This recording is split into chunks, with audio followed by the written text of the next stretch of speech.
Hello, hello. Hey guys, how are you? This is so exciting. I know, we've never done this before, so it's like so much fun. I mean, it's not as good as us being actually together, but it's better than nothing, that's for sure. How are you? It looks like you guys have gotten some sun. We get our first technical thing going on here. So. Yeah. Not only have we never done a live on YouTube, we've never done a joint one. So we're really just starting out hoping for some problems. Okay, so we hear that there's a little bit of an echo, so we're going to see if that helps or not. All right. No, people are saying no. They just texted saying that there's an echo. Oh no. So let us know if there's still a little echo going on. Keep an eye on that. Is it an echo or is it just JJ that they're hearing? It's still echoing. So we're gonna. I think I hear an echo on your end. Let me see if mine echoes too. So let us know, guys, if that's any better. Just kids in the background. Nice. It's a repeat of the audio. So let's see. We just made some changes. So let us know if that's any better or not. Sorry, guys. Like we said, first time doing the dual live from different locations. So we're gonna do the best that we can. Karen says no echo. I think it's just the kids playing. Okay. The chair just said we're good. Excellent. Okay. So that brings us into Tara and Chad from Changing Lanes are one of our moderators. So we are super grateful for them for coming on today. And they're going to be chatting with you guys in the chat so that we can stay focused on all the things that we want to talk to you guys about today. And then we also have some dear friends, Dale and Angela from Wandering Walshes that are also going to be chatting with you guys and sending us your questions. So if you guys have any questions about Alaska, about RVing, if you guys are planning any trips, then just let us know, get those sent in to us, and they will make sure that we can see them when we get to the Q&A part at the end. All right, everything's still good, right? There's still no echo. I think it was JJ. I think. Well, we turned down our volume. I already gave them the speech, but I think they just got louder. That's totally fine. I love that JJ's giving us the beginning intro. So I think that most people who are jumping on the live probably know who our families are and how our friendship got started. But if you do not, we hit the road in 2017. And before we sold our house and sold everything and bought the RV, we had been researching places to go and we had been researching RVs. And this one guy and his wife with very Southern accent kept showing up on YouTube. It's like, what are these and you're like, what are they doing? Reviewing RVs? So that is how we were introduced to Less Young More Journey. And then our adventure that we thought was just going to be 1 year ended up taking us all the way to Alaska. In the first 4 months of actually being full-time in the RV, Marissa was like, what are you talking about? And then she found out that we didn't have the milestone. And she was like, are you guys crazy? I was concerned. I was actually concerned. So that is actually where we met. And they can explain why JJ is such a special part of the story as well. Well, we actually met you guys. We had a meetup at, was that Cabela's? Yes.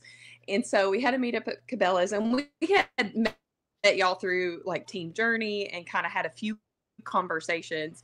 And so then you showed up and you was like, hi, nice to finally meet you. And then you're like, we just hit the road. And I'm like, you just hit the road and you're in Alaska? I remember thinking, wow, these people are adventurous. It's taken us years to get up here and y'all just went for it. And I love that. But then we just happened to be heading in the next direction in Alaska. And that's what's cool about Alaska. And something I don't think I even knew was it kind of makes a loop and you're kind of leapfrogging and meeting the same people. I just thought it was this huge state and we would never really cross many paths, but it's similar loops. So we were heading to the same place. And so we camped together, and so we're sitting around a campfire, and as RVers, I feel like you just go really deep, really fast. And so it's that campfire magic. Yeah, it really is. And so we're sitting around a campfire, had just met you guys, was just hanging out, and was like, hey, by the way, we're expecting a baby, and I hadn't even told my family yet. So well, it was easy like to tell a stranger.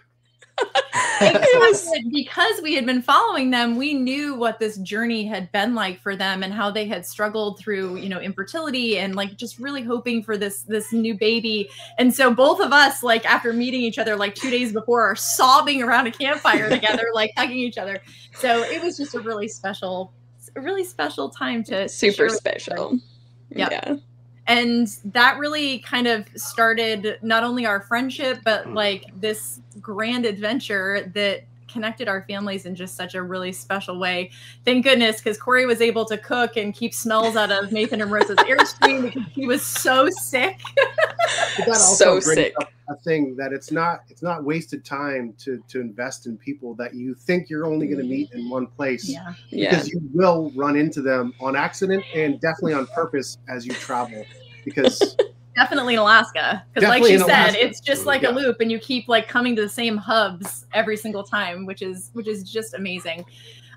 This is segueing to like something very special that we're going to talk about a little bit later in the live, but just for, you know, talking about it at the beginning, if people have to leave, we had such an incredible time, and it was where our friendship formed. It's where JJ, you know, kind of made his appearance in all of our lives. And the last, you know, 6 years have been so special with our Mosses. And so it's been a dream of both of our families to be able to see Alaska in a different way. We've all RV'd it multiple times, but getting to see Alaska by sea is something totally different. So we are— you hit different places. Yes, exactly. That you can't easily get your RV to. I said that once, that you can't take your RV, you know, to these places. And they were like, actually, you can. I'm like, okay, yes, you can ferry some of the time. It's not an easy route. So we are so excited that our families are going to be seeing Alaska from the ocean for our Sail Away Alaska 2025. So in September, we're taking a cruise. We have 100 ocean view cabins. We cannot wait for so many of you guys to join us. And we're going to talk about that a little bit later. But if you're interested in any of that information, it's in the description on both of our channels, and it'll give you all that information. And you can either book or, you know, kind of figure out if you want to join us. We would love to have you. And bring your family. Yes, this isn't just what like we're excited followers. about is that our family has seen our adventures so often, but they can't easily plan around visiting us because they got to get a hotel or whatever. So we have a bunch of our family members that are actually coming on the cruise with us. So that's what we're really looking forward to. Yeah, we cannot wait. My mom, my stepdad, and my grandmother are coming with us to Alaska, which is a major dream for my grandmother. So we're so excited to have family members. I know you guys have family members coming too. So I've almost got my mom convinced to go. She's not quite there yet. Come Dad, on, Mom. That's right. That's right. You guys have got to come. You got to come. So we are just so excited that you guys are all here. We are really excited to share with you guys the information that we have gleaned from RVing to Alaska, and at least some advice that will help you guys in your planning process. So really quick, I just want to kind of do a little overview of what we're going to talk about today. If you have questions regarding any of these topics, make sure you post it into the chat, and our moderators will get them over to us. And hopefully we'll have plenty of time later on so that we can go through some of those, and hopefully we'll answer some of those questions as we talk through these. But we're going to be discussing when you should go, like what time of year, how long you should go, all those fun questions about like the time. What route should I take? How bad are the road conditions? What RV should I take to Alaska? And we have a plethora of information about that as well. What RV do you have? And should I caravan? And our answer is obviously going to be yes to that. But we do have a couple pieces of advice about caravanning in any way, whether it's to Alaska or in an RV, that we want to talk with you guys about that. So that's where we're going to head into right now. So our very first question is, when should I go? That's the tough one, and we talked about it a little bit before between us, and it's going to be based on what your priorities are. And as you watch videos and as you research Alaska, you're going to figure out what the most important things are, and you need to plan your route around that, because I don't know, you're going to get lost if you try to do everything. Yeah, it's a good point. It's a good yeah, point maybe. about that, think I like the Tampa RV show too. We always recommend, before you go, have a plan. Like I think Alaska obviously is the same, but you can also, I will say, you can also overplan. Mm-hmm. Don't box yourself in so much that you don't leave any flexibility if the weather changes or you run into someone. Mm-hmm. So I think reservations are good. Pick out your big rocks, get those reservations in place. If Denali, national park's a must do, then book it. If you want to be there for summer solstice, and we'll talk about some of these things, but as you pick out your big rocks, you might book a few things, but to have every single day booked with no flexibility whatsoever, maybe you can overlap and modify those later. But also the second part of that is, to me, like, don't overbook as well. And it is, you don't have to be as crazy as us in FOS, but don't overbook. Yeah, to me, you want to be careful overbooking too. Fly by the seat of our pants. Well, we were just in Alaska, and we never book anyways, but that's what flexibility did for us, because we were able to see different areas, getting different weather, and we were able to maneuver around different dates on purpose to make sure we were hitting these places, because for the most part, it's not that hard to get reservations in Alaska. Like, there's so many options that I would not be afraid to move stuff around and stay a little bit more flexible. Yeah. I also think that you want to make sure that you're thinking through Canada as well as Alaska. So for us, when we first went to Alaska, Banff and Jasper were almost as big as Alaska on our list. And so because of that, because we wanted to see the blue water of Lake Louise and Moraine Lake, we wanted to make sure that it had thawed. So if you are deciding what time of year to go, you either need to decide, do I want to see summer solstice, which means you need to get into Alaska a lot faster than you're going to be able to see all those sites in Canada, or are Banff and Jasper going to take that place of priority? So it's just something to think about, because if those lakes are iced over, you're not going to get those colors. And then on your way back, if you're planning on doing it on the way back, there's a couple caveats. You're entering into fire season, so you need to be careful about that. And you're going to be tired. So it is something to think about. It's doable. And we actually did some of Banff and Jasper on the way up and the way back on our last trip. But just know that you're not going to have the same level of energy and excitement after spending 2 months, 3 months, however long it's going to be up in Alaska. Yeah, that's the joke. We'll hit it on the way back. I think we say that all the time, and you never hit it on the way back, because like you're saying, any route, you're just so tired because you've been going and doing, and it's a good tired, but yeah, we always say, well, you never hit it on the way back. But I also wanted to bring up too, I know when we're talking about big rocks, and I know something for me, like Wrangell St. Elias was a big rock. I really wanted to see that, but I had planned it. It was the last stop on my loop, and I didn't start there. We started for summer solstice in Fairbanks and worked our way down. But by the time we got there, it was the end of the season and the road had washed out, because the roads are at the best at the beginning of the season because they've got them all prepared for the year. Yeah. So I think in hindsight, if that was a big rock of mine, I didn't know that the roads could potentially not be good by the end of the season. So next time we've said when we go, we would go the opposite way, just because that would be a big rock and something I'd want to see, and not chance by the roads not being available. So that's something to consider too. I would hate for that to be your top list and then, you miss it. So roads can be a condition by the end of the season as well. For sure. And they were rough at the end of the year this year. And you want to look at Alaska not as the giant state where there's just roads going everywhere. There's a particular loop that you hit when you do Alaska. It's like Tok. It's going up to Fairbanks, Denali, Anchorage, down to Homer, over to Seward, over to Whittier. And then another part of the loop would be to go down to Valdez. And if you look at that, that little, I guess I should have put it on here. I read points, but over by Glen Allen, you see that point right below where it says 36 hours. That is Wrangell St. Elias, and that's what she's talking about. That's why that was at the end of the loop. And I can tell you that is a worthwhile stop. I would not bring your camper there. I don't know if you watched our series where we went there in the Lineage. Yeah. I would not have brought a trailer, I don't think. Maybe it's 60 miles of very rough washboard. There you go. Washboard. Yeah. And it took us 3.5 hours to go that 60 miles. So we went really slow. We did not want to break anything.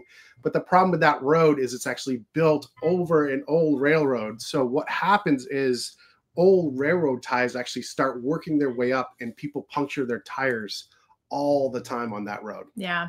Something to think about for sure. We lucked out and that didn't happen to us. So that was really good.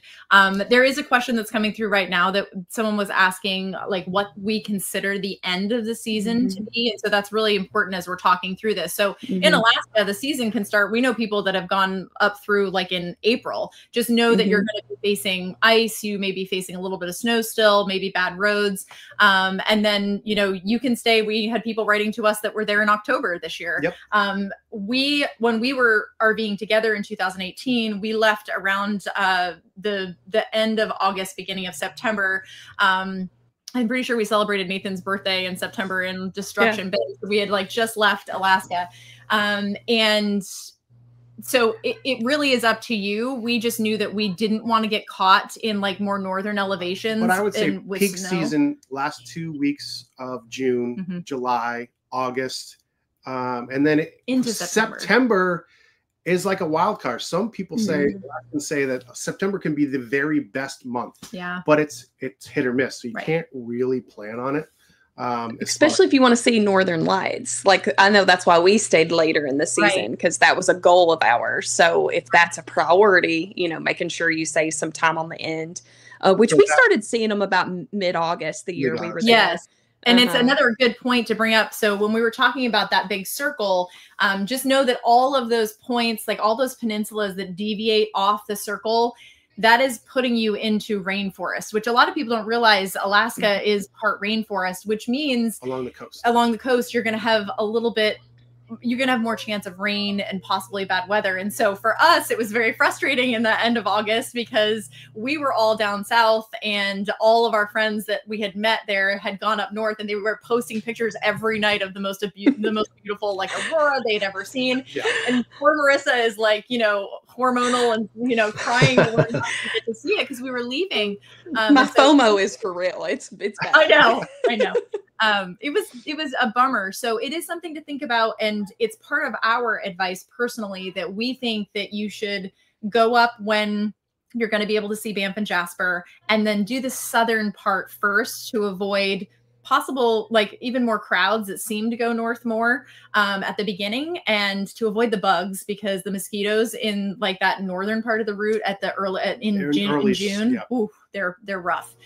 So that would be our suggestion. And that means that as you're doing that northern route and hitting Denali on the end of the season, the weather's warmer up there and the bugs are gone, and you have better chances of clearer skies for the aurora. Because the best thing about, my favorite thing about Alaska was all of the daylight, being out there in August, in July, and you're still doing stuff at midnight. People are out fishing. It's just so chainsawing. Yeah, we were like camping. It was like 2 a.m. and we're like, who is out there chainsawing right now? But they make the most of it. They make the most of it.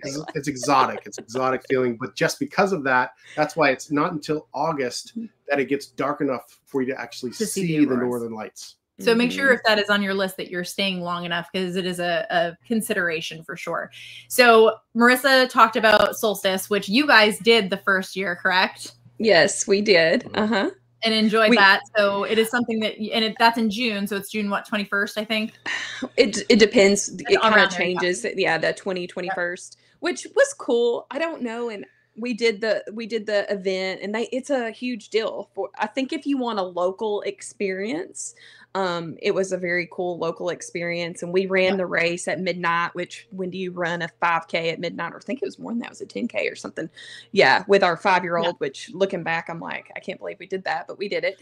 And, so it was like a fun, cool experience, but I don't know if that would be my big rock, especially it just depends what your priorities were. Right. But that did, like you're saying, once you commit to that kind of commits you being in Fairbanks at a certain time. Right. I think next time another big rock when you're talking about dates is like, I think July 4th. They're huge for July 4th there. And they have so many different fun activities. And so I think instead of like maybe a solstice, I would prioritize something fun like that too. That way it doesn't lock me in. But it was a fun experience. But next time I wouldn't make it my big rock, but it just depends your priorities. I think what you pick first, yes. Yeah. I think a lot of it depends on just what you visualize your experience in Alaska being. For some of you, you might visualize sitting on a bank with a, you know, long lens shooting eagles and bears. And for some of you, it might be sitting with full hookups in a city and then just kind of getting a feel for the culture. You know, that and summer solstice is great for that. It was neat. You're running at 1, 2 a.m. and the locals are out cheering for you, and it doesn't feel like it at all, you know. So it's as you're picking those rocks, you're picking what kind of experience you want to have. And I think, again, I'll come back to the flexibility. Have some flexibility that, you know, things could go wrong. But there are multiple chances to see eagles and multiple chances to see things. But at the same time, get those 3, 4, 5 big things you really want to see. Which for us, I think we would lean more toward the nature route than the city route. But it all varies. Anchorage, people would joke, Anchorage is great. It's only 30 minutes from Alaska. It's kind of like, and that's people from Anchorage. That was our friends from Anchorage told us that. Yeah. We did not. Yeah, that's not our joke. Yeah, if you're from but it's really true. You're in Anchorage and you're like, this doesn't even feel like Alaska. The Target has the prettiest view I've ever seen with mountains. But you got to pick the kind of experience you want. If you want to have full hookups the entire time and have it entirely planned out, it'll be a totally different experience than having flexibility and willing to go without hookups sometimes, or maybe partial hookups, or staying in driveways. And it really depends.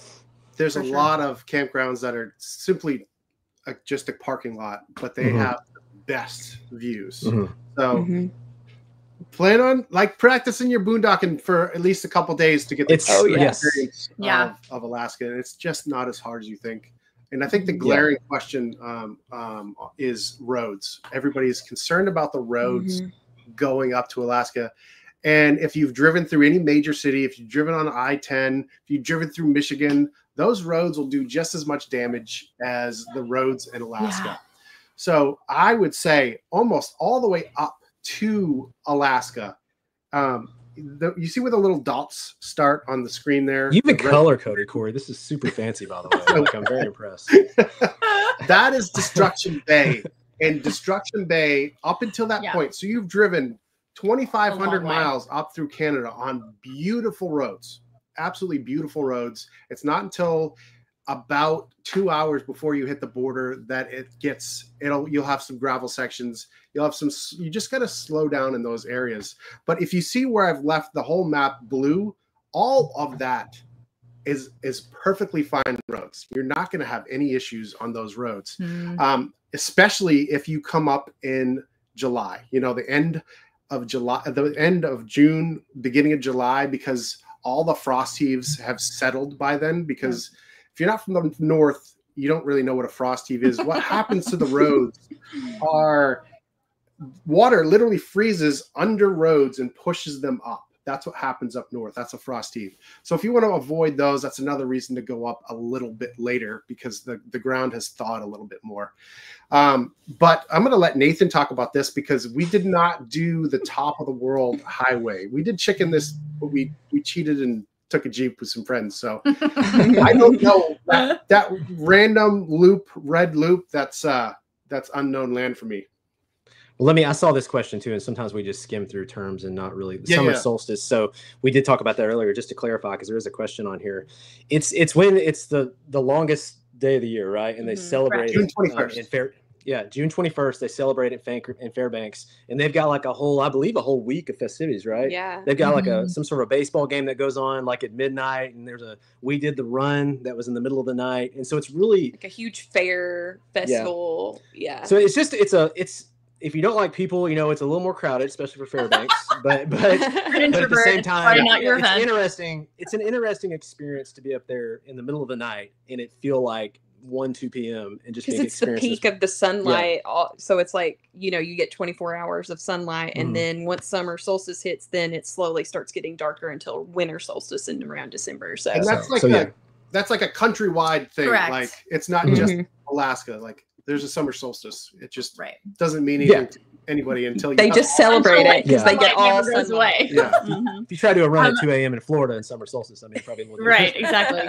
I wanted to also touch. Marissa had mentioned that 4th of July is a big deal. So if you guys are planning a trip and you want to be up in Alaska for 4th of July, the 2 main events that people like to attend is there is an Alaskan 4th of July car launch in Glacier View, where they literally sit at the bottom of this ravine with like a lake or a river, and up in front of them, cars are literally launched off a cliff. Ghost ride whatever they can off the side of the cliff. I've got to see this. It's on my journey list. This is next time for me. Yeah. So you can actually see the cars. So you can go a day before. You can sign your name to the cars, and then once they go and get the cars, you could actually try to go and find like the damaged vehicle that has your signature on it. We actually had friends that did that this year. So that's one of them. And then Seward also has an amazing event called the Mountain Marathon Race that they have done for a very long time. And it is a race from the center of Seward up the mountain and back. And it started because of a bet in a bar many decades ago. Yeah.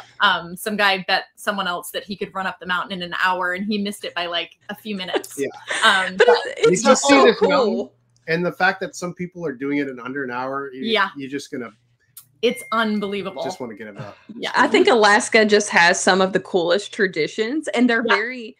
like proud to be Alaskan, and so which you should be. It's just very cool and interesting, and I love that they have things you can't do anywhere else in the world. Like, where else can you do this stuff? So I think it's their pride culture. Also gives them like the most enthusiasm of any like culture that I think that I've been to before. I mean, obviously we haven't traveled the world, but they just get so excited about things, and their enthusiasm is like catchy. So it's just really fun to be with them. Up all winter, and we're there at their window too. So true. They're just as excited as you are.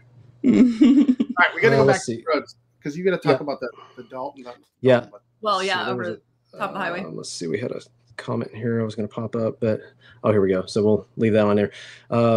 TOTW, Golden Anniversary and Adventure. They're talking about top of the world. And so going back to the route Corey was talking about that we took this direct red route you see right here. All red. That's how we roll. We had and we'll put into context what we had as well. At the time, we had our GMC van pulling a 31-foot Airstream, which was a tank, and it did great.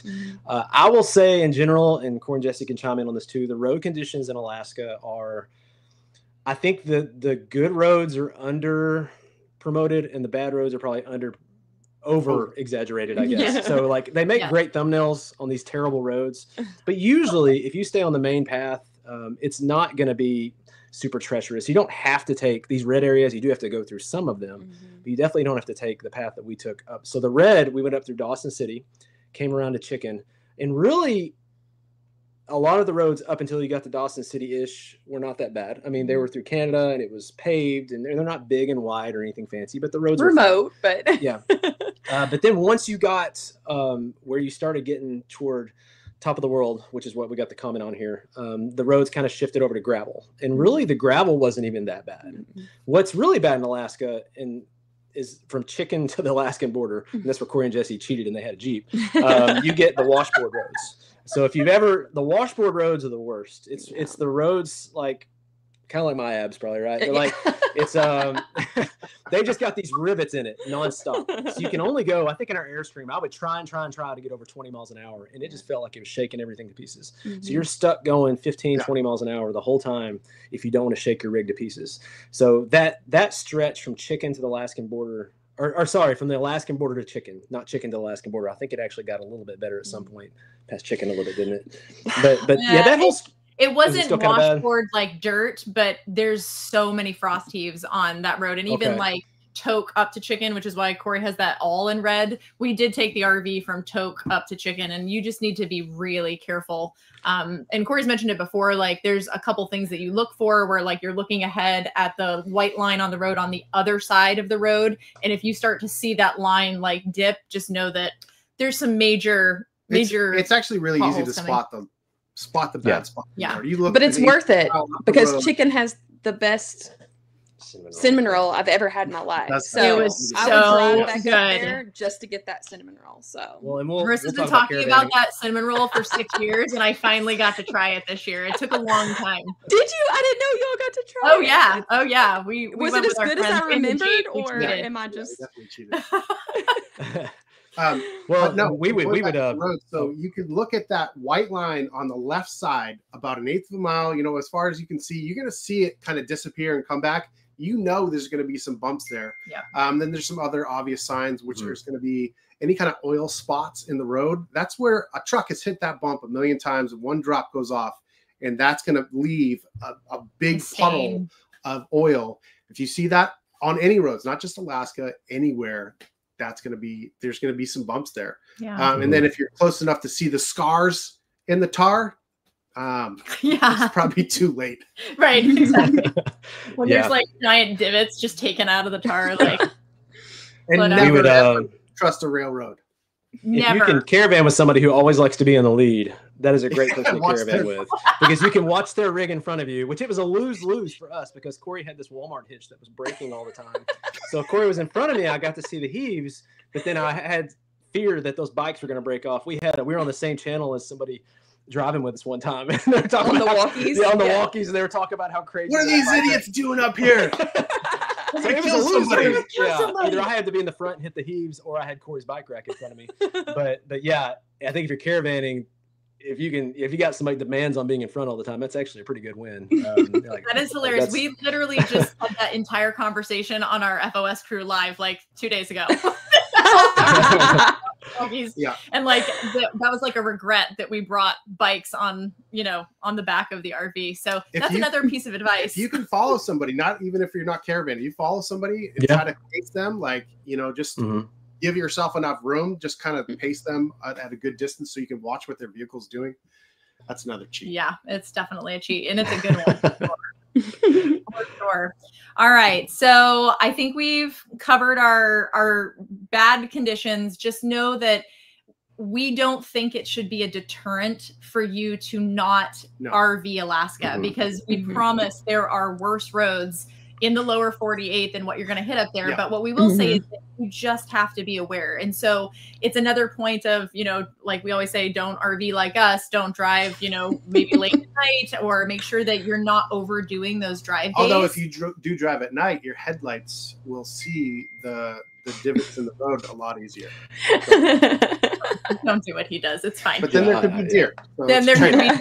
But I'm just saying, make sure that you're not exhausted to the best of your ability, because it is, I know that, because I haven't driven it all myself, that's for sure. I know that it is exhausting for these guys when they're driving for hours and hours and they're really trying to pay attention, and you can't let up. Just don't be in a hurry is what it comes down to. Enjoy it. And you should drive like that down here too. Not just, this is not just Alaska advice. Out and don't go too fast. Enjoy the journey. Because every time we'd go too fast. Exactly. I did see that on parts. What are your feelings on parts, guys? What do you take? I mean, I know we're probably not the best examples, both of us. I think I know where this is going, but trying to find the part question. We didn't take a whole lot. We didn't take anything. I'm trying to think if we were going again. I think, to me, the only reason I would really stock up on, obviously, a spare tire, and all the basics as far as, make sure you've got what you need to change your tire, patch your tire. The tires are the biggest. Get new tires. We got brand new tires right before we left for us. Because that's one of the weak points of the tires. You want to double check everything on your rig, the leaf springs, check for cracks. So I think if you've thoroughly looked at your rig, and if the same thing is already broken a couple of times, you might want to carry one of those parts, because it could be broken a third time. But if your rig doesn't have a history of having a particular problem, if your water pump, the same one's got, I'm trying to have a good example, but you know what I'm saying. If a part has a history of going out, but I don't think it's like the roads. Don't freak out about the breakdowns. It's not like was it Ice Road Truckers or something where you're sitting out in the snowstorm by yourself. Nobody's going to see you for days. They're laughing because people are coming by you all the time, and they'll love to help you out. They'll do what they can. And you get to these cities, and like I said, Anchorage it's a huge city. I mean, it's hundreds of thousands. They should have everything you need. And absolute worst case is it'll get shipped up there within, I can't guarantee, depending on the part you need, but most stuff you need can be done in Anchorage or some of these big cities too. So I wouldn't let that fear, and I think that'll be the theme of a lot of what we say, is don't let the fear of what you see sometimes on YouTube keep you from going to Alaska. I think people shared parts too. I know for us, was it Dawson City? We had something leaking. Do you remember some kind of water or something? Yeah. And there was a group of Airstreams there, and we had an Airstream. And so they had the part we needed, that helped us fix. So I think you can kind of go up and ask and share. And that was always, not saying depend on that, but I'm also saying, I think, especially people in the caravan groups, they were kind of taking things and sharing, and what are you taking, what am I taking, and kind of basing it off that too, which was nice. The major stuff that breaks though are tires. It's leaf spring hangers that can go. Yeah. So if you have the ability, if your rig is older than a few years, those that don't have, it's just really simple. These are the hangers right here. All they do is put a V in between it, and it makes strengthens them. It is such an easy. I think someone said some welder charged them like $100 to put them in there. That makes your hangers indestructible essentially at that point. And then you might consider, especially if your rig's a few years old and you haven't changed your leaf springs, maybe an extra leaf spring. That might be something worthwhile. But it's tires, it's the leaf spring hangers, and the leaf springs themselves. And then, like I said, read the road. And don't be overloaded because, I mean, you can be fine on some flat roads being overloaded, but as soon as you hit a bump that you weren't prepared for, that weight of 1,000 pounds overweight becomes 3,000 pounds or more under compression, fast compression. That's actually when stuff breaks. Yeah, that's kind of answering John's question right now is would you want to lighten the travel trailer or whatever you're traveling in? And I think that's a really good point. Take what you need, but like if you're a full-time RVer and you have your bread maker and your KitchenAid mixer and like all this kind of stuff and you might be a little overweight, then maybe you want to lighten just for the trip, just to be safe. I think the other question that was asked too that you guys can address is like, what tools do you recommend to take with you? The same tools you would take to protect yourself anywhere you're traveling. You really should have enough to change at least a tire. But I mean, whatever you're comfortable with, if you know how to use a tool, you should probably have it, honestly. Well, make sure, I mean, again, I'll keep going back to the tire thing, but make sure, literally go out there and maybe even like make sure you have what you need to take off the tire. You know how to get it out, so you know where it's at. You're not missing some funky tool you need to get the tire off. Make sure your impact wrench is strong enough to take the tire off, or you have your own tools to take that off. It might not be a bad idea. I don't know if you can practice patching a tire or not, but it would be a bad idea to, because I think a lot of it goes back to that. And then Corey mentioned strengthening things ahead of time. But you don't like I said, we went up with a stock RV. But that's why I had that caveat of if your rig's a few years older, it's got a little bit more wear and tear than our brand new rig had going up there. So that's why I say that if you're a little bit older, I would double check some stuff. But like I said, the roads aren't that bad. They really just aren't. If you're comfortable driving across, I hope you're comfortable driving across our country, but you'll be good. You'll be good. The other thing that I will say is like coming from like the other half of this team, I think it's important that he wasn't the only one that like knew where the jack was, so that while he's working, like, because when you're on the side of the road, and we've done this multiple times, it's a little hectic and stressful, and like there's probably semis driving past you or something crazy, and so you have to make sure that you keep your cool and that you're able to support each other as that's happening. You don't want to rush, because when you rush, you make mistakes, but the longer you're on the side of the road, the more danger you're in. So you do want to have kind of a system in place beforehand. Yeah. So just make sure that like whoever's traveling with you, like, where is the jack? Do we know where it is? Like our girls know where the jack to get the RV up is, because we've had to do it a couple of times. And say you a tire and you were driving around on that tire for a mile and you didn't even know it. It's all blown up and you realize and you just stopped where you stopped. If you drove for like a mile on it, you could probably drive another 100 yards to someplace safer. So don't, just because you discovered the issue doesn't mean you can't go a little bit further to get to a safer place. Yeah. Well, we want to talk about the Sprinter, I guess, when we do the RVs. Karen mentioned Template. Well, again, this is another tire conversation, but some of your RVs, you may not realize you could actually upgrade your tires to a larger size that is more durable and can handle, the potholes and the bumps, the bruises a little bit better than what you've got stock too. Karen's from Canada, so Karen, Even Karen, have you ever seen the knows? I was going to say, listen to Karen. That's right. All right. I just saw something pop up really quick. Someone said, how hard is it to change a leaf spring? It's really not that hard.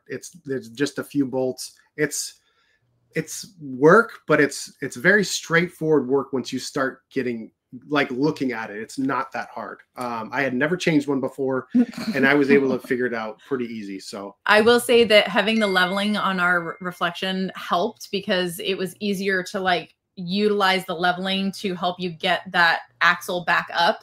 that was helpful for me because I was helping him. So once we figured that out, that made it a lot easier. We have a lot of questions that are coming in. So I want to get through to our last 2 points that we're going to discuss, and then we'll get to everybody's questions. Number 4 is, what RV should I take to Alaska? And we've all taken a couple different things. Nathan and Marissa have actually taken a trip to Alaska that didn't include an RV. So they just mentioned that they were in their Airstream before. And I think someone else just posted a comment asking about if it was okay to take a minivan to Alaska. And I was like, well, you guys came close. I mean, it's pretty close.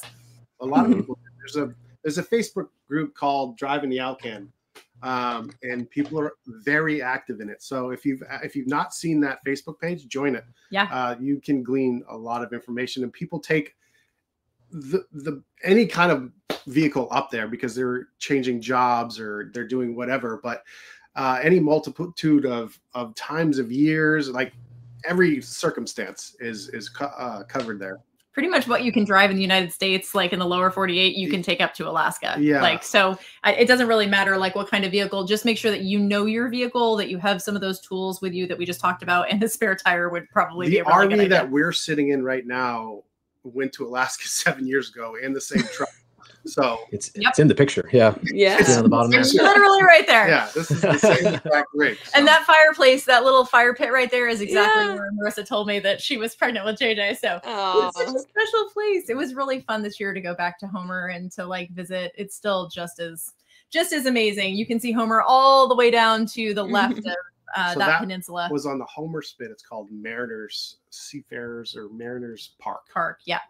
Well, this is an example. There's no hookups out there, so you can have hookups when you want it out there, but you're gonna have a harder time parking places like this. I mean, Seward had some really sweet places you could park too, so you're kind of limiting. I don't think you have to spend $30,000-$40,000 getting a solar lithium upgrade, to be able to boondock for weeks or anything like that. But it would be nice, even if you're used to full hookups and boondocking or not having full hookups scares you, it would be nice to at least have the ability to go out somewhere like this for a few nights, get that experience, and then you can go back to the full hookups and recharge. I think it would be a little bit of a travesty to go to Alaska and not spend at least a few nights somewhere without full hookups, because that's when you get, that's you can see the edge of it. That's the ocean up against the water. Exactly. Oh, it's awesome. It's beautiful. Yeah. I do love that you can see that Nathan and Marissa were well ahead of their time in that photo, because they're the only rig that has solar on top of it. We were talking about that recently because Corey, we used a photo, I think actually for the Lazy Days Tampa camp out that we all did around the Tampa show. And it was a drone photo before they banned drones from being at the show. And there's not one solar panel on any of the RVs. It shows 1,000 rigs from up above, and there's not one solar panel. This is 2019. Yeah. That's how far everything has come since so crazy. Which, that's amazing that the industry is paid attention and is moving forward, because so many of the new RVs that are coming out either come with some solar, at least a little bit. A lot of them are using lithium batteries now. So you should at least be able to have the ability to go for a couple of nights, which, like Nathan was saying, we had really suggest. A small generator. Just bring what you got. We had two lithium batteries. We had 2 lead acid batteries and a loud generator. It was terrible. It was dying. Didn't Corey be out there kicking it every night trying to get it to work? These stinking Nickersons, we can't get rid of them. Yeah. No, but perfect example of just making it happen. Don't overthink this stuff. Don't think it takes tens of thousands of dollars. If you're gonna put the money anywhere, I'd say make sure you got a couple of good batteries, and then the next thing, I put it in the generator before I put it in the panels, and then just a couple of panels wouldn't be a bad idea. But yeah, you don't have to have a massive setup to do it. And then along that line is, if you think you know everything about RVing, it's completely different in Canada and Alaska, because it is so RV friendly. There are free dump stations. There are free water hookups. Propane you can get at almost every gas station up there. So it is very easy to recharge, refresh on the fly. So for sure. That's another thing about not having full hookups, because I believe when we went there and caravan with you guys, I think we were there 2 months, and we spent one night in a full hookups.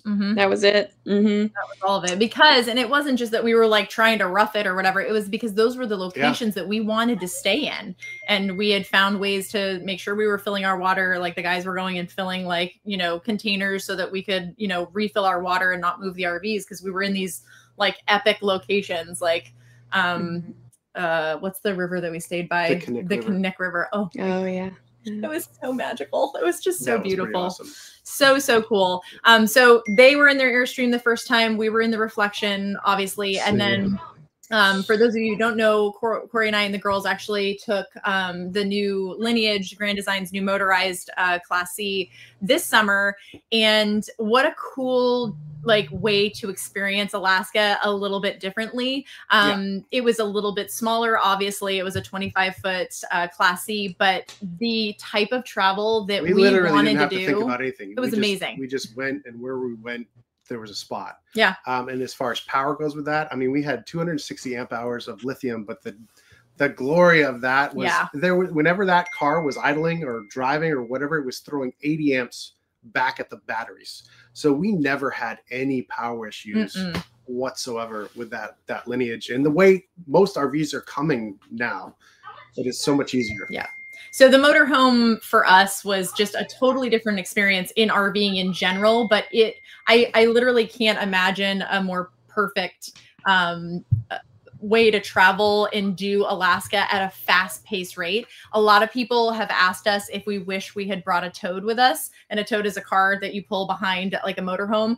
And the answer to that is no, because we were so maneuverable and we could go anywhere. We could stop at a grocery store on the way to our next stop or whatever. It was so easy. I mean, when we went to Banff and Jasper on our way back, we were parking in the hiking trail parking lots with the Lineage. So it was just really, really simple and easy. And even though the girls had a smaller space, they absolutely loved travel days so much that it was one of their favorite experiences. They missed our RV obviously, and they missed having a little bit of space. But if you're going to be fast paced moving and you want to hit a lot of sites in Alaska, man, we can't recommend that high enough. It was amazing. We had such a blast. And then you guys have gone into winter time in Alaska, which is on our bucket list as well. We really want to get up there for dog sledding and stuff. Oh man. It was incredible. I always make the joke, don't invite the Mosses if you don't mean it, because when people are like, you should come visit us, you could come, because, we had actually met a family that had reached out to us and wanted us to stay in their driveway, and became really good friends with them. And they're like, you should come back in the winter. Seeing Alaska in the winter is something special. We actually got mad because we couldn't get into the Keys. We were down in Florida for the winter and we were trying to get into the Keys. And if anybody has tried to get into the Keys, the frustration. And Nathan got so mad. He came back and was like, I'm over it. Pick anywhere you want to go. And it was the middle of winter. And I was like, I always wanted Don't to give go Marissa to those Alaska options, Nathan. You know what happens. And we literally went from going to the Florida Keys to saying, forget it. And we booked a flight, and I contacted our friends. I was like, when you invited us up there for the winter, did you meet? They're like, come on up. So we literally we flew up. We didn't take the RV up. We went in the winter, and it is completely different in the winter and the summer. And I know people thought we were absolutely crazy, but it was incredible. It's a completely different experience. And we got to see the Iditarod race, and March was so doable, and it was just magical. And we would ride, they call them snow machines, but snowmobiles to glaciers and seeing Denali and staying in little cabins with fireplaces, and just, it was magic. So I highly recommend, and Northern Lights, right? So we've seen it in the summer, we've seen it in the winter. One is not better than the other. Honestly, they both have just special things about them, but highly recommend doing that adventurous trip. It was fun. Very cool. I'll second what's on the screen with I'll just second what Corey and Jesse, I think that's what they were saying too. If you have the option to take a smaller motorhome over a large fifth wheel or large Class A, I would probably opt for that. But that doesn't mean you can't take a large fifth wheel. Right. And the person's, you are right, there are no Class A's, but there is a 30-ish foot Class C in there. I think a lot of the large vehicles would stay more in hookups. I think just out of fear of maybe dragging or hitting places. And really, I don't know that was a lot of big tag axles up there. Oh yeah. Oh, they're definitely up there. And that's not to say you have to do full hookups. I think you could come this spot right here. You could have came here with a large rig if somebody wanted to. And there were probably a few out there. But if you have the option, we even knew somebody who went and bought, and he was handy, but they had a a large fifth wheel, but they went and bought like a 26-foot Class C and took it up there, then sold it when they got back, which we kind of did that for Baja. Yeah. But so like, you know, there's lots of ways to do it. I do love, I think just because, like up there, like say you wanted to take the trip, you go buy a Class C or buy it for somebody else, bring it up to Alaska. Their stuff's worth more up there. Oh yeah, that's true too. Up there. So look into that as an option. Buy a Class C, fly back if you want to. There's a million ways to do it. Oh yeah. Oh yeah. But don't skip driving through Canada. A lot of people say, I just wish I could just get to Alaska. Oh, no. You got to drive up. That's its own journey. Like it's part of the journey going to Alaska. And I think you don't think about that part until you do it. Obviously I was like, I want to see Banff and Jasper. And, but it was just such an experience, you know, going through the milepost book and like doing all the stuff. I loved it, you know, stopping at all the cinnamon rolls and just, I don't know. It was just part of the journey is going through Canada. And that's just such a cool part. I don't think a lot of people talk about as much as they should. It's really fun. And you can spend as little or as much time going through Canada. A lot of people ask how long it takes. And we've done it 4 times up and back. Not up and back 4 times, but, four total. 4 total. And 3 times we did it in 6 days. And that's doing some stops and seeing sights along the way. The last time on our way out with the Lineage, we did it in 4 days, which probably you shouldn't do, but you can do it. That's what happens when you like stay as long as you possibly can, and you have to be in Maine for a wedding in like 4 weeks. So you have to be in Maine for a wedding, and they were like, "Why are you still here?" And we're like, "We just love it so much." So the other thing I have, people ask all the time is self-service. Now you do have a lot more self-service than you think. And we got Starlink while we were up there, and that's the big thing. I mean, who doesn't have Starlink these days? We didn't. We didn't. We got it in Homer, Alaska this time. Yeah. When the Starlink Mini came out, that's what made me want to jump on board of the Starlink thing because it is so small. Yeah. And it was just really easy to set up. You just throw it out there on the ground. Just because it wasn't our RV, so we couldn't permanently mount it on the Lineage roof. We just put it in the dashboard, and we were getting service running down the Cassier in one of the most remote places ever. So service, if you really care about it, I mean, if you get Starlink, you're going to be fine. What's great about that is, I mean, there's some upfront costs, but the fact that you can pause that service makes it, in my opinion, a relatively cheap alternative. Yeah, we've had ours on pause for months, which is amazing. Like we didn't actually know when we first signed up. We took our Starlink to Iceland. We did. We did go to Iceland. You've seen us with them. We haven't seen it on our channel yet, but the Starlink was amazing in Iceland. We're taking it to Europe this year. Like it's just amazing that it's so small and you have the ability to have service anywhere. And I know that that's a question that actually came up multiple times in the questions that people sent to us. So hopefully that answers all of that for you guys. Our last point is, should I caravan? And we already said, yes, obviously we think it's a great, oh my gosh, JJ, my goodness. If you guys have, followed either one of us, you know that our meeting and caravanning together in Alaska just started this most beautiful experience as friends, and that we have met up multiple times. That picture that you guys see right now is actually, obviously JJ's there, so we're not in Alaska anymore, is actually in our home state of Maine. And so just like in Alaska, when you start, I know, if you meet people and you connect with people in such a deep way like we did in Alaska, you will find other ways to caravan with people. And so it brings up the point of, should you caravan? And there are the caveats, right? There are a couple things that we all think that you guys need to keep in mind. You can't just like meet some nice people on the road and be like, hey, let's caravan together. Hopefully it'll work. You can. But there are some things you need to think about. So meaning, I don't think you should bring, I mean, in a trip like this, 3 rigs would be a lot to try to make sure you're getting 3 rigs everywhere at the same time. So think about that. And then the major things you have to think about is, do you guys like each other? So, I mean, like everybody like each other. That's the first hurdle. What's your budget? What's your travel style? There's all these things that you have to take into effect or take into account before you just ruin each other's trips because somebody likes to sleep in, somebody likes to get up and get going early. Someone only wants to drive 10 miles. The other one wants to drive 200 miles. So you have to have all of those kind of travel things in common, kind of line up a little bit. Yeah. What are your work schedules? Don't worry about it. What you can do to make that work, if you just love each other that much, but some of that just doesn't flow, you can break away and then meet up at a different point. And you can do that up in Alaska. You can do that going across the country. It's really easy to do because travel with friends is so much fun. It really is fun. Like, can you imagine, like, you live in a neighborhood and be like, I wish I could just bring my neighbor with me everywhere I go. That's the way it is. You have your traveling neighbors. It's a lot of fun when you experience things with somebody else that's like-minded. It becomes, it's even, I don't know, stronger because there's proof. There's someone there with you experiencing the same thing. You're not making it up.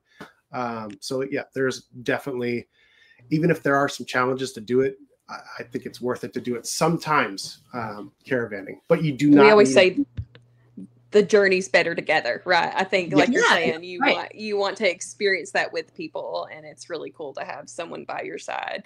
I think too, another point is like rig size comes into play a lot of it too, just because we've noticed that on some of the caravanning we've done.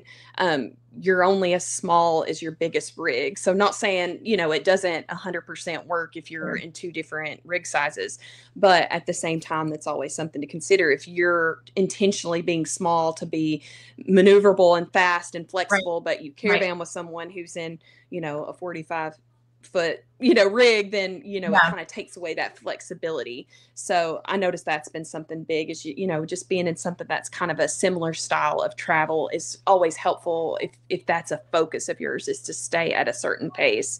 Because if we're in our big rig, we want to stay longer. We want to sit longer. We don't want to be packing up and moving every day. But if I'm in the lineage, the small class C, I want to be moving all the time. I want to be moving every day because that's the point. So I think that's always something to consider too, is travel styles are completely different in your whatever rig you're in.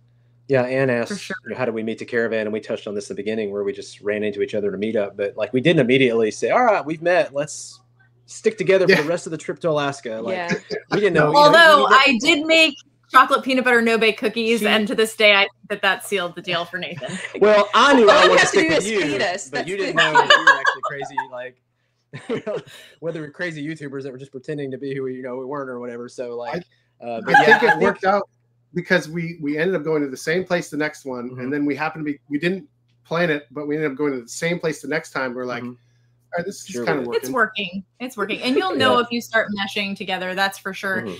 She was asking if it was at a Facebook group or a meetup or whatever, and is a really great thing to think about if you are trying to go on trips and stuff like that. Going to meetups, going to Nathan and Marissa's huddle in April, that's such a great way to meet people. And you're going to meet people that are planning their trip to Alaska, and maybe you're going to meet that caravan buddy that has the same travel style, and the family really meshes, and you're planning on boondocking the same kind of amount of time. That's how you can meet people on those adventures. It'll be the same when we take the cruise. There's a lot of RVers that are going on the cruise with us, and maybe you'll meet your future caravanners.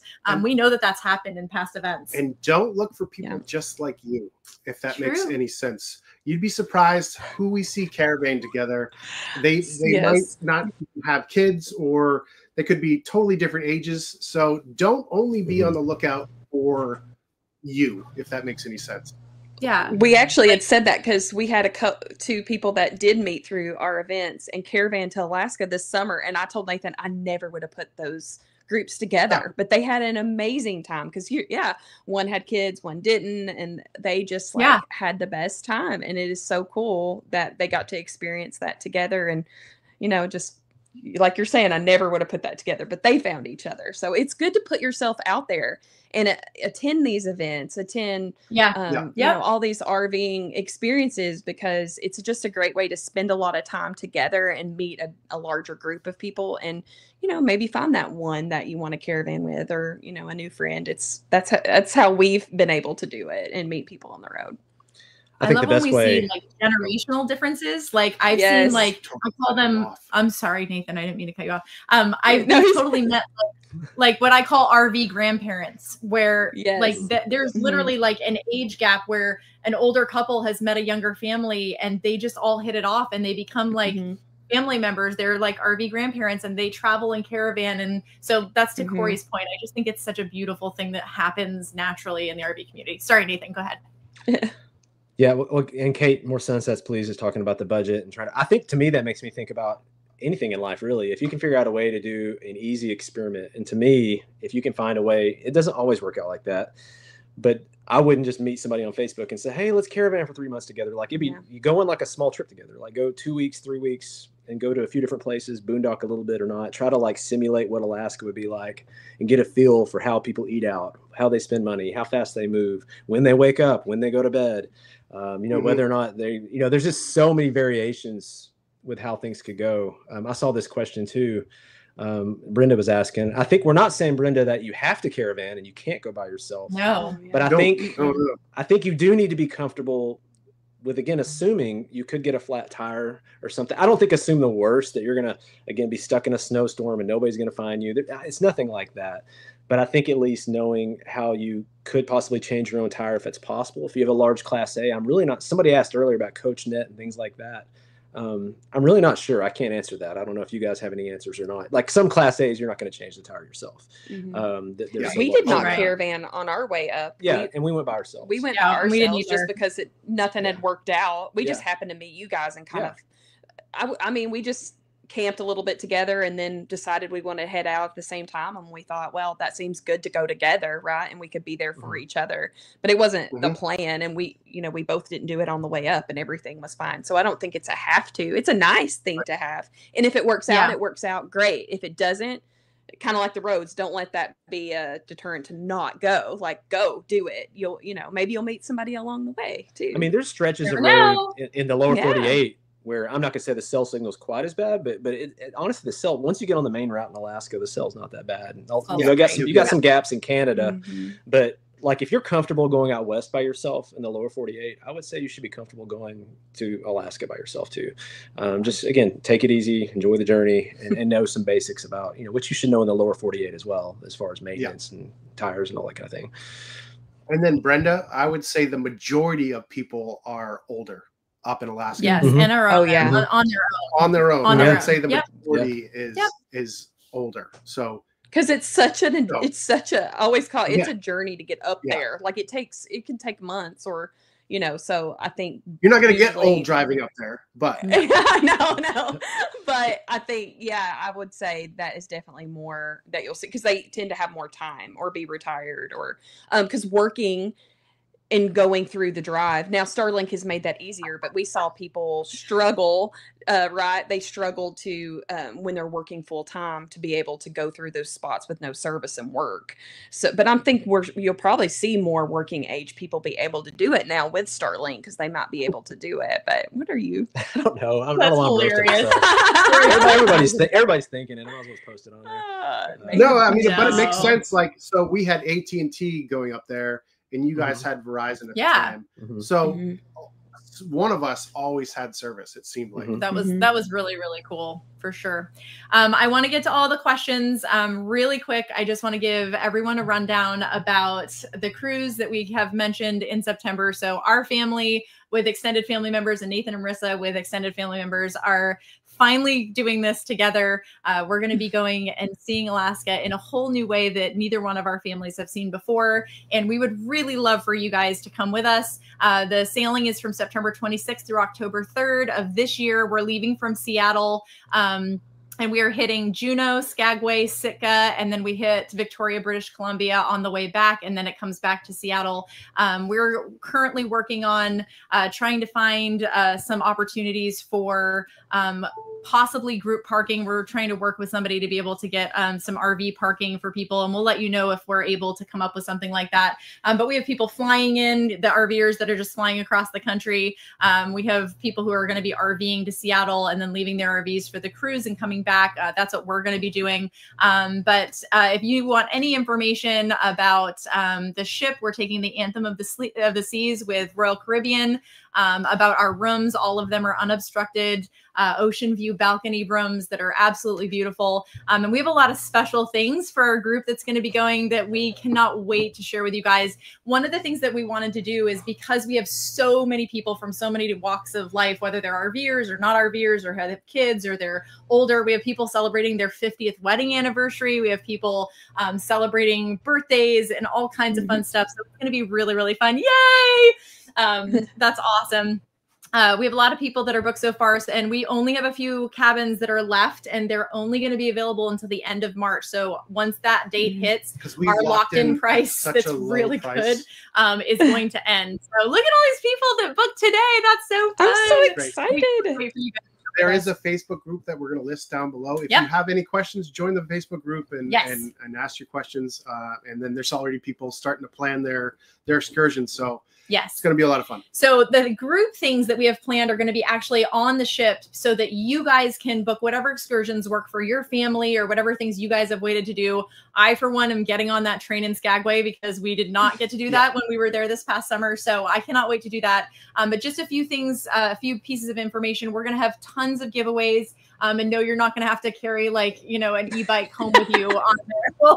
We'll have gift cards for all of the giveaways that we have, but we have some great partners that are going to be working with us. We can't wait for that.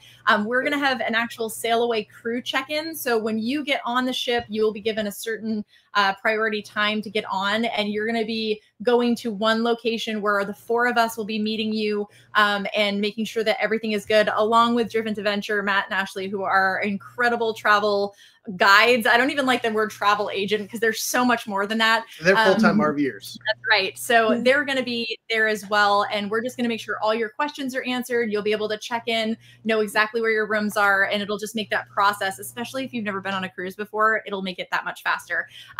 You're going to have onboard spending credits. So each stateroom is going to have $100 free of onboard credit that you can use for whatever you want.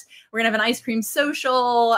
We have a swag bag that everyone will also get at that initial meet and greet, and just different pop-up events and really cool stuff. We're going to have a Q&A. We have an entire massive area all like set aside that will be just for our group for these nights. So, and then the thing that we're going to look forward to the most and just pray that the weather holds is obviously we really want to see the Northern Lights with you guys. And so we're going to have kind of like a Northern Lights lookout, and we'll make sure we can notify everybody that's in our group if for some reason the Northern Lights are going off, and we hopefully will be able to see that on the ship with you guys. I know that's a question that has come in. Somebody asked if they could see the Northern Lights from the ship or if they had to do like an excursion. All excursions will be taking place during the day because we will be on the ship moving every single night. So you won't need to worry about booking any type of Northern Lights excursion. It's just going to be that we're all going to be keeping our eyes peeled and checking the weather and stuff. And hopefully we'll get to see that. And we are going to have to do like a sunrise and donuts. Sunrise and donuts. None of us are getting up at sunrise on it. So that's just another thing that we'll be doing. So that's all the information for you guys. Join the Facebook group if you got some questions. Yes. Any questions? Yeah, and that's what Joe, and that's what you're saying for Joe. The best thing to do would be to join the Facebook group. And you don't have, when you join this group, like you don't have to be going. You can no. This is just for anybody who wants information. So, so hop in the group, Joe. Ask about the outings, and some people I think are like just creating their own groups to go on these outings. I don't think there's like an official, you know, oh, we're going at this time, you know. So, but everybody's just forming their own groups, which is really cool because this might be somebody you caravan to Alaska with in an RV next year, you know, the year after. Who knows? With that. Also, if you're single, this is a good way for you to find somebody else. We've had what, 5 people? Yeah, 10 people find partners to go on. So it's really, really cool. So if you're looking for someone, if you're single, meaning they want someone to share a room with, not correct. We're not making this matchmakers where you can find someone in matchmaking. Maybe ceremonies already. Yes. It's half the money if you have if you share. We just opened up a whole other chat group. I just want to clarify. This is not what this cruise is about. We had some people. Yes, it's much more expensive to be a single person in one of these cabins than to have 2 people staying in there. So it's more cost effective if you can find somebody to come with you. So. Let's get to some of the questions that I know all of you guys have brought in, and I know that we're over an hour right now. So we're going to like rapid fire go through some questions that are on here. Is a 4x4 required for the whole trip to Alaska? No. Which they said the motorhome did not look like a 4x4. It was not. Someone was asking what the best options are to rent an RV if that's your decision to rent something and go. And we don't have any experience with that. It would be expensive, I would think. I would imagine. Actually, the Walshes. I have looked into it. Have the Walshes done it? They, I think it was Winnebago or one of the companies they were needing to get RVs up there. So they were given a certain amount of time to get an RV up there, and they got a huge discount by bringing an RV up there, which is something I touched on earlier. But yeah, of course. And then you could fly back. So that was just like an option for getting up there and taking the trip or whatever.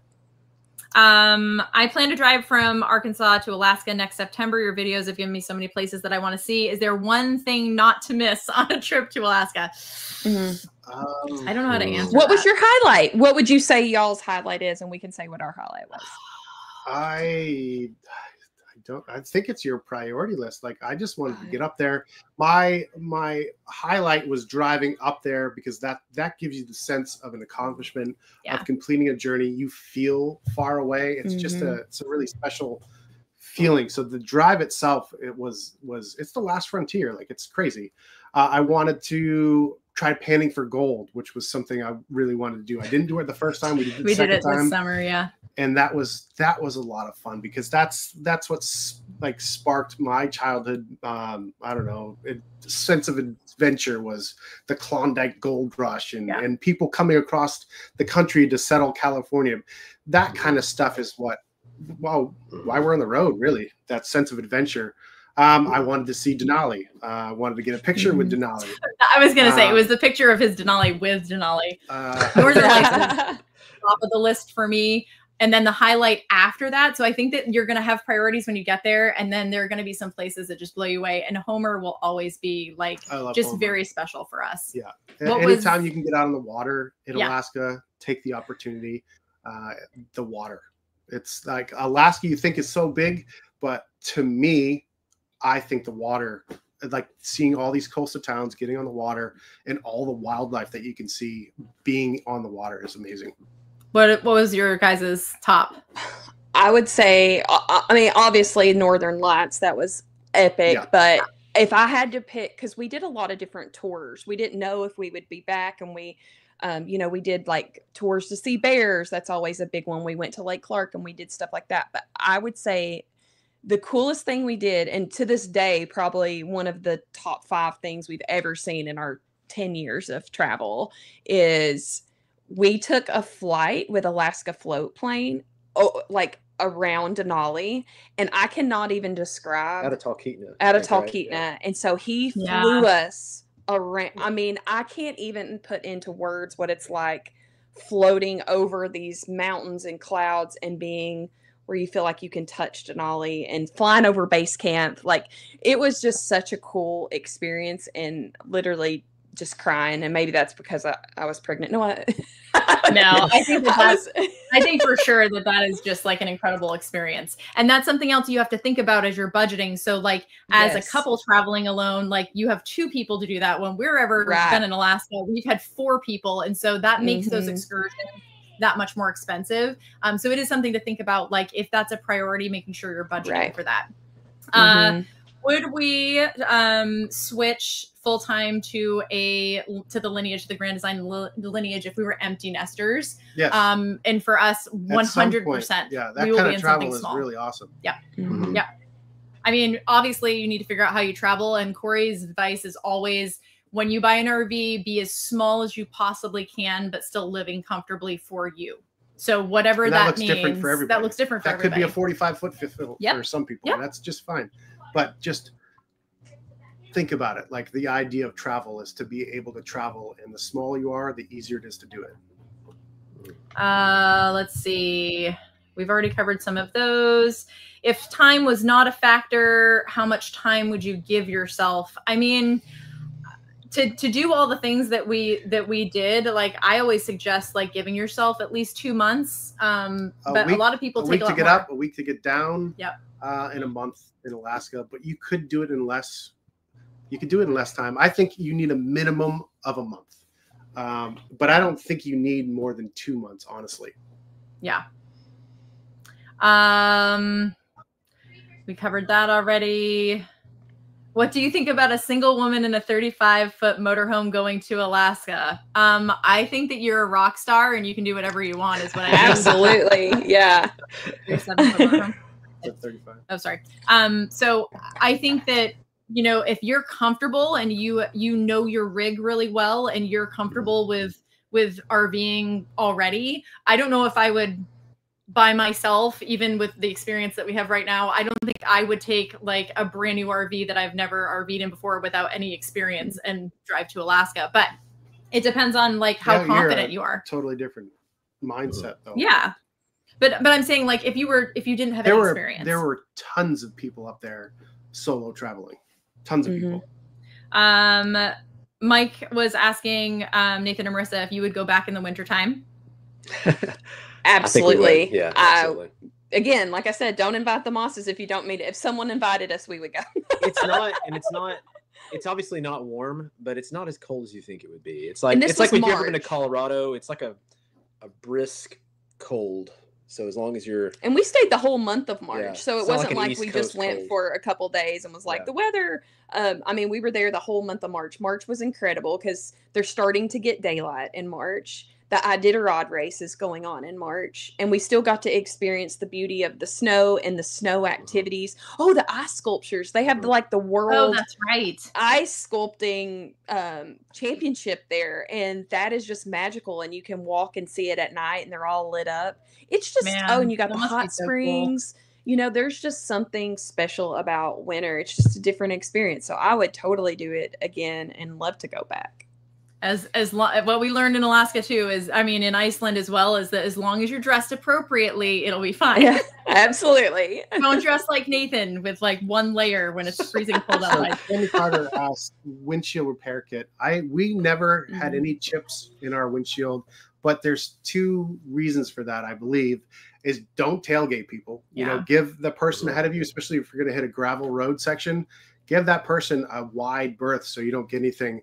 And if you have room to move over safety and you see some guy just dumping stuff, hauling butt down the other side of the lane, move over a foot or something and give those rock chips a little bit of leeway. Only if you added the dusters things. What are those called? The back of a van. They're not a bad idea. Yeah. No, I'm talking. The question was about the windshields, like getting cracks in your windshield and stuff like that. Yeah. So I move over a little bit if you see someone crazy coming at you, and because some of those gravel roads are so wide. So and we never had any cracks. Never. No, it's funny. Any damage we've ever had to our windshield, which is really funny because Safe Flight just repaired our windshield to the truck on Friday, has all happened like in locations with family, like Texas and Florida. Ridiculous. Yeah. This is a question for you guys because we've never been a part of it ourselves. Sandra Campbell asked, is full-time family membership worth the cost? We have a 12-year-old looking for a friend to convince her that it's good to travel.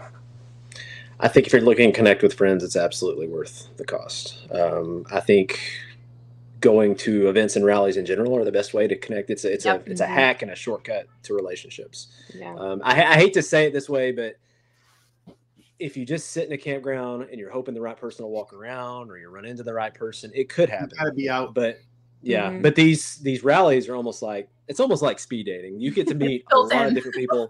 You get to meet a lot of people. But we are not matchmaking. I want to make that clear. It sounds like we are in this video, but no, like I think I went to your rally and you didn't find my person. That's hilarious. And the other automatic way is 1,000 Trails membership, not like the full package. I'm talking the $500. It's called the camping package or something. If you want to meet people, get 1,000 Trails pass and go to Florida in the wintertime. You will have too many friends.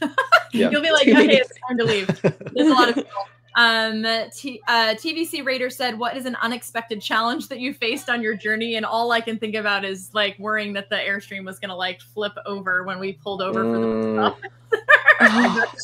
The funny second part to that is the reason we were in that situation.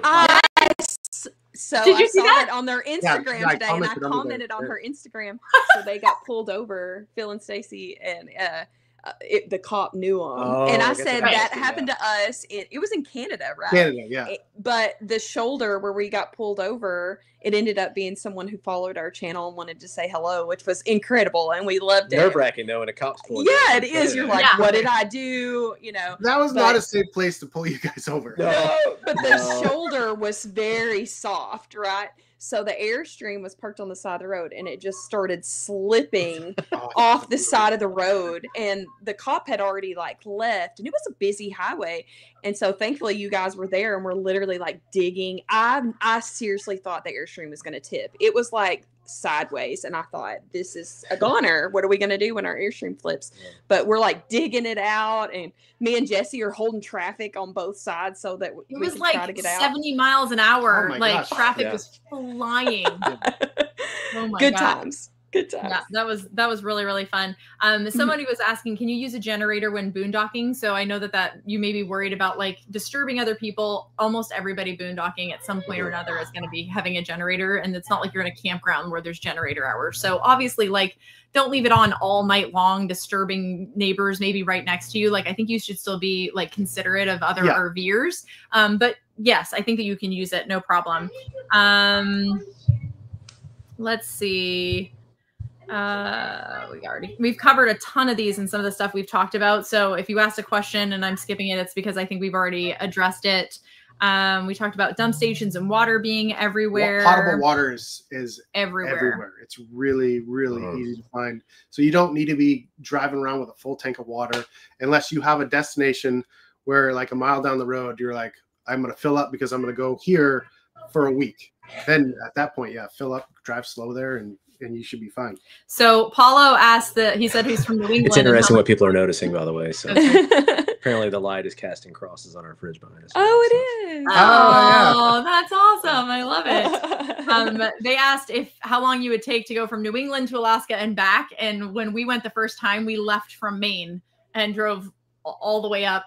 We did take a couple stops in between, but I mean, even from Maine, I still think that you could do it if you had to in like 6 weeks. I would give myself 8 weeks if you have the time. But again, it's worth the trip going, even if you have a shorter time frame. You don't want to like rush, obviously, but if that's your only opportunity to go, then do it. Like, just go and see whatever you can. Did we notice if it was harder to find an overnight spot on the side of the road in the summer as opposed to our previous trip? Was it busier? I don't think so. I don't think so. We never had any issues, and he's not kidding. We didn't book anything. No. Mostly because we didn't actually know we were getting the lineage until 3 days before we left. Some of it had to do with the sheer small size of the lineage. True. But I purposely looked at it and, like, if I had our other rig here, would we have gotten in here? And probably 89%, 90% of the time, we would have gotten in with whatever rig we had. Yeah. Was Valdez, that Valdez spot we have, is that still open? That's one of my favorite spots. No, I know that was kind of close to closing down. Lake anymore. Yeah. That was awesome. No, that's closed down, but we stayed wild. at the campground that was like right in town, which was beautiful. Okay, this question comes up a lot, and I do want to address it really quickly. Like, how much does it cost to go to Alaska? And it's an impossible question to answer because it depends on what kind of rig you have. It depends on how fast you're going, how long you're going to be there. Do you boondock at all? Do you want to stay in full hookup campgrounds the whole time? Do you eat out every single night? There's so many options that it's literally impossible for us to give those answers. I would say, like, if you travel for a month down in the States, add 20%, 25% to that cost, and that's probably what it costs to travel for a month up to Alaska. Fuel, all that stuff is just priced up. But that's Did we do a video on that? We did. I think we did a video on it. We did a video where we took our expenses in exactly what you said in the U.S. and took our expenses in Alaska, and we compared them. Oh, and you did?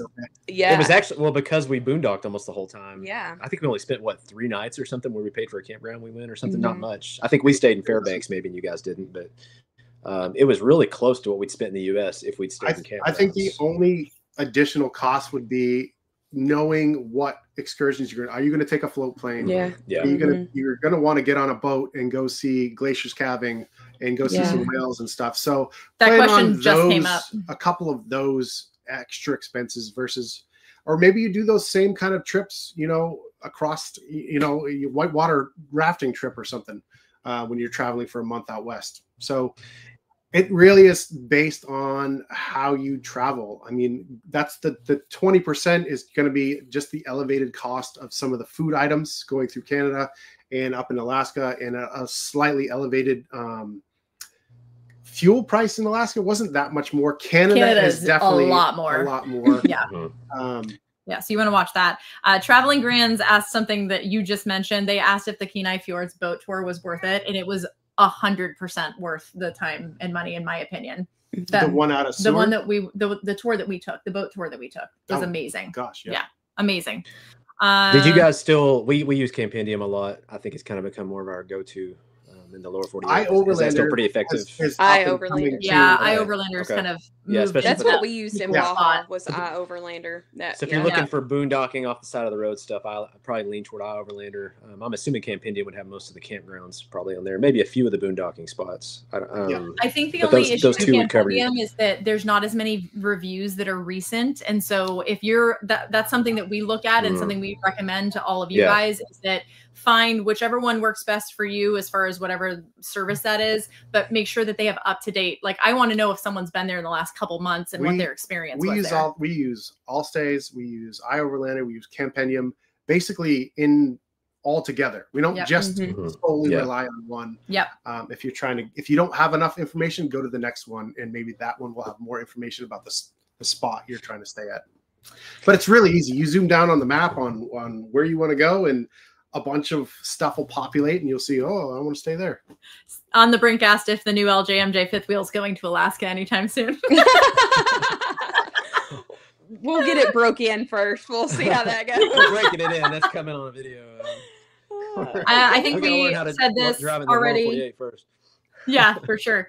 Joe Jones was asking if there were scheduled outings on the cruise, and we did mention that, but I want to make sure we're answering people's questions about the cruise. But yes, it's you told me to go to the Facebook page. Go to the Facebook page. Yep. When you say Facebook page, is that link in the description? The Facebook group. Yep. Those links should be in the description in both videos. If they're not, then we'll just we'll make sure that's added. But it's literally called Sail Away Alaska Facebook group, and you should be able to find it. It's not like secret or anything like that. And just request to follow us, and we'll let you in the group. People want to know if we're going to New Zealand anytime soon. I think that would be a really fun friends trip for next time. So I would love that. Yeah. My brother got back and sister got back from there yesterday. Yeah. Oh, no way. And they said the RVs were all over and it was wonderful. So that's should be coming up. David Face is saying, who created the artwork for your logo? And since Nathan and Marissa are the only ones wearing logos right now, I'm guessing that's what he's talking about. No, I think he was talking about the Sail Away logo, I think. Oh, is he? Created the art? So. Well, possibly. But Lily, Harold, our oldest daughter, Lily, created the logo for Sail Away, if that's what you're talking about. Lily did that logo for us. And there will be t-shirts and magnets and all kinds of fun stuff with our Sail Away 2025 Alaska logo. So that's going to be really fun in the swag bag. Okay. Canada's firearms restrictions. Is there a location stateside that you may have to use to store your toys so you don't have issues crossing the border? We left our stuff either with family or with friends. But there are places that you can pay to have them shipped up to Alaska. There are places that you can get a locker or a gun place and just leave it at the border and pick it back up on your way down. You can get permits to bring rifles and shotguns and stuff. But I mean, it's a lot of paperwork. It's just a bunch of paperwork and we just didn't want to deal with it. So you can do it, but we didn't. So there's tons of options. And if you're really concerned about it, there's tons of Reddit pages about it. So yeah, so you can look that up. My only suggestion is please don't try to sneak anything across the Canadian border. It's not a good idea. You definitely don't want to get caught doing something that you shouldn't do. Did Corey still wear sandals in Alaska? He absolutely did still wear sandals in Alaska. And in Iceland when we had to go to our hot springs, but not regularly, only for the hot springs in Iceland. He wore shoes the entire time we were like walking around. Would either of you have taken your big rigs to Alaska? I think that's come up. Ours. We took this one. And we have friends that are on the chat right now that were up there in their massive 45-foot momentum. There we go. There's Jim and Ellen right there. They had a great time. I think that for them, they found it easier to park somewhere and then take like the certain trips that they wanted to take just in their truck. And that ended up being easier for them. So that's another option. If you do only have a big rig, don't not go to Alaska because that's what the rig that you're in, you know. Let's see. Where did the diesel start getting expensive? In Canada, for sure. Like when you cross the border, the diesel gets really expensive. It gets a little bit more expensive. That reminds me of when you were waiting to get fuel.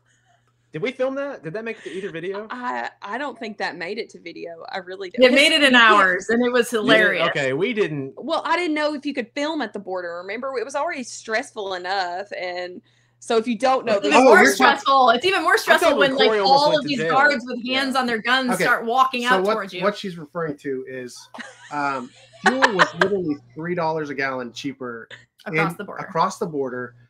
My stupid computer said we got 35 more miles left. I shut the truck off. It was only a mile down the road. I shut the truck off. The truck did not turn back on. We ran out of fuel, waiting in line to get back into the United States. I am an idiot. So I said, hey, I got some diesel in the back. I'll just go fill it up. So when you do that, when you run around your truck and frantically open the tonneau cover and pull out tanks, you're going to get in the line at the border. I got some attention. I was like, we know exactly how many guns they had in that building because they all came out. They look like ants. They look like ants were like coming out of the building, all of them holding their guns and their holsters. Nathan and Marissa are literally behind us, like hiding their faces. No, Nathan said, should I go out and help him? And I said, no, you were staying in here. You're not going out there. Because he had the GMC, you have to prime it, right? So of course, you have to prime it. Get it going. It's not like a quick automatic prime, so you got to go in there. So he's got the hood of his truck up. Oh my! Like, no, you are staying in this vehicle right now. Luckily, the guard that came up and actually talked to me was a former Master Chief in the Navy, and he saw the vet plates, and that opened up a conversation, and things cooled down a little. Somehow, we were not searched. I don't even know. I have no idea.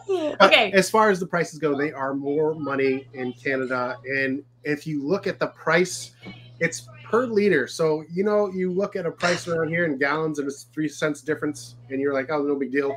It's 3 cents times 4 because it's liters. So yeah, it's a big difference. Use Gas Buddy. I use Gas Buddy it goes in Canada too. So. Yeah. And you can get that transferred over. I know we are pushing time limits, guys. I'm going to try to get through just a few more questions, and then we're gonna wrap this up. Let's see. What is one thing that you would not do again that we did on one of our trips to Alaska? Do you guys have anything? Everything's on. I don't even think I have anything that we that we would have skipped. I saw a comment on the state fair earlier. I'm not saying we wouldn't have done it, but I'm saying that is something we didn't talk about. And I think that was neat to go to the state fair. Yeah. So we didn't even go to the good part of the state fair because the big vegetables weren't even there yet. Yeah. There had to been something. I know it started getting rainy at the end, and that made it more difficult. And I think maybe if we could have timed it where we left a little bit before that rain, I feel like we were kind of done maybe a couple of weeks before we left. But we pushed through, went to the state fair, and did the rain. We were trying to see the northern lights. I think overall for us, we were. Yeah. I think the time from when we crossed the Canadian border to when we got back in the United States was around 3 months, right? And I think we were thinking 2 months would have been enough, 2.5. Mm-hmm. So if it was anything I would change, it would be the length of time we took. Probably instead of 3 months, probably 2 months would probably be enough, I think, for us. Somebody asked if either one of us are going to Key West this summer, and usually we are in the Keys in the wintertime. We did not make it down this year, but we will not be there in the summer. We actually have a big trip that we are taking with our girls for their 20th and 18th birthdays. I don't even know how those words are coming out of my mouth right now. But we're actually taking a cruise across the Atlantic, and we'll be in Europe into the summer. And then we've got to get back and do like graduation parties because Layla's graduating from high school and all kinds of craziness. So we will spend probably 3 or 4 months out west this summer, which is Yeah. what I'm really looking forward In to. a new RV, which also has gotten brought up. Proto 1 is built. We have been to Indiana since Tampa show. Proto 1 is built, and we will be showing some sneak peeks of that. I know our FOS crew has already seen like the video and stuff, but we will be sharing more of that as Proto 2 gets built. But we're doing some new things and some different things that Grand Design and Lippert has never done before, and so that requires more testing and more timeline. So we can't wait. Once the summer is over and we start heading out west and we are heading over to the cruise in September, we will be in our new RV, and we can't wait to share that with us. It's seeing Nathan and Marissa's in Tampa for the first time is just like, well, actually we saw it in Indiana, but it just seeing made it me finished. not like them. Yeah, I know. We were like green with jealousy.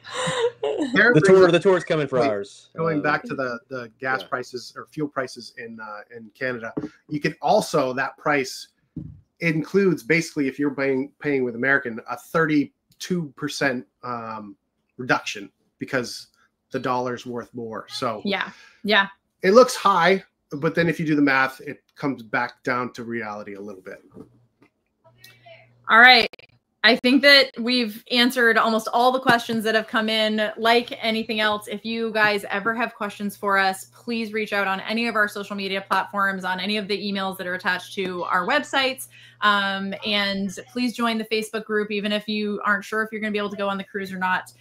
It'll help you get all of your questions answered. And our amazing agents from Driven to Venture are in the group as well, and they'll be able to really answer all of your questions. They're like professional cruisers. We joke that like we want to be their kids when we grow up, because their boys have been on more cruises than I would even be able to count. So they're really professionals when it comes to this, and they're going to make this event really awesome for us. So if we did miss your question, yes, we did not do it on purpose. There's There's a lot of questions coming through on 2 different channels. Please ask it again after the fact if we don't get to it, or just in a message, and we will make sure we get it answered. We are not skipping anything. No. On purpose. No, but it is getting late, and we want everyone to be able to spend time with their families and get going on the things that they're doing. But thank you guys so much for spending your Sunday evening with us tonight and all the other nights that you choose to spend with us. It's so awesome. Lanes. Yeah, let's go. Right. Do it. We're gonna love it. It's gonna be amazing. Thank you, Dale and Angela too. Changing Dale and Lanes Angela for- moderated along with Changing Lanes. So Yeah. we love That's awesome. You were saying the same thing at the same time. Yeah. Oh, the hell. Say it again, because Yeah.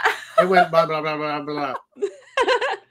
With Dale, thank you, Dale and Angela. They help moderate along with Changing Lanes. So love you guys as well. So thank you. You guys are awesome. Make sure you guys go and like Changing Lanes' channel if you are obviously not already following. Most of you probably are, and make sure you subscribe to them. And if you have not yet, can you guys hit the like button, like thumbs up on this live? That would be really awesome for all of us as well. You guys are amazing. Thank you so much for your constant love and support for both of our families. We feel it all the time, and there is no better community that any of us have ever been in than this one, and it's because you guys are so awesome. So we love you all. Thank you for joining us, and we should do this again sometime. This was a lot of fun. Yeah. Yes, we should do. Why have we waited so long? I'm not really sure. Let us know in the comments below, like what other things should we have as discussion points and do a live on? Like that would be really cool. I think we should do a live on the cruise ship. Ooh. Possibly. That would be cool. That'd be really fun. When the northern lights are going on. Nathan's in the background going, how am I going to do this technologically? It's going to cost us like $3,000 to pay for the internet to do that. We can Nathan's see. I don't know. We'll do one after the cruise to let you guys know how everything went. So, well, Corey can just sneak his Starlink Mini in there, and we'll. Oh, it's coming. Oh, it's coming. It's coming. All right. Well, if we get the Starlink on there, maybe we'll be good to go. I love it. All right, guys. Have a wonderful, wonderful night. All right. Thank you. Bye, guys. See ya. Bye. Bye.